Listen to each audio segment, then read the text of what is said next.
Poet David Whyte said that poetry is the verbal art form by which we can actually create silence. This is Sunil Bhandari, and you are listening to Uncut Poetry. I fell in love with you again beside the tin of sardines. You'll find me confusedly rummaging in the grocery section, lost in your list, unable to find the rotating brush you wanted, wondering why you wanted 4 bottles of Harpic, and you would just appear like a generous angel and say, "I knew you'd be lost, hence I came." And I would have that upsurge of joy like an unexpected gift thrust into one's hand, a lost $1,000 note found at the back of a drawer, hearing a favorite tune in a foreign street, seeing the Taj for the first time beneath the moon. And I would love you for making me smile by just being there.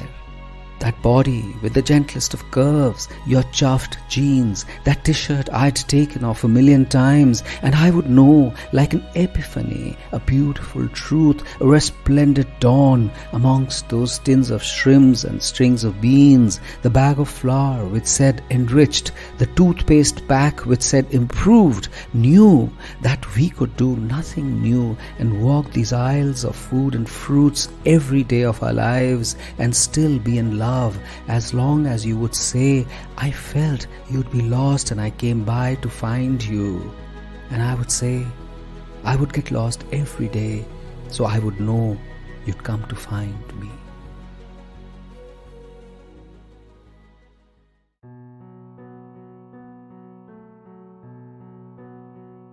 People who are permanent fixtures in our lives still have that unique ability to make happiness spring upon us.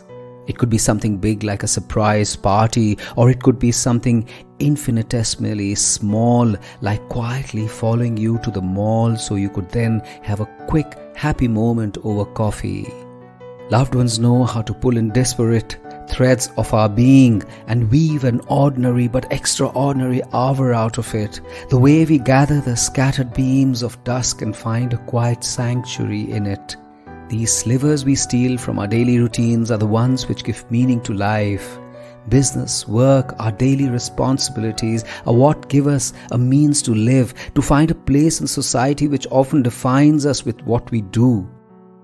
But the private time we can steal to be with a loved one, the visit we make to an art gallery on the way back home, the poem we write as an overflow to a haunting of the night, the music we turn to when we seek answers, these are the things which give meaning to our existence. Time and again, whenever I have sat back and thought of the times which would probably flash through my mind in the last seconds of my existence, they are invariably the seemingly meaningless ones. Standing at the window watching the setting sun reflect on the ponds beside my house, seeing a TikTok video together and laughing uncontrollably, reading something moving and sharing it immediately whilst glowing inside to have added a dollop of sunlight into someone's ordinary day. Talking quietly about how much we miss someone we'd loved with equal immensity, seeing a painting together and then turning to see tears in each other's eyes. The memory of happiness on each other's faces when we meet after a long parting. The sound of her voice saying, "I will take care, don't worry." People sometimes tell me they haven't taken a holiday for years, and I silently wonder, haven't they gone back to a loved one every night? The things which enrich us are often the things we label as boring before we know what's better.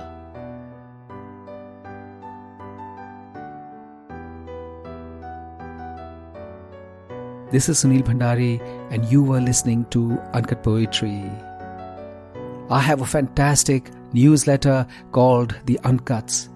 It's a weekly dosage of culture, art, music, poetry. Please do subscribe to it. The link is in the notes. And if you love this episode, do share it with someone you love. and follow Uncut Poetry on Spotify, Apple Podcasts, Ghana, JioSaavn, or wherever you get your podcasts from.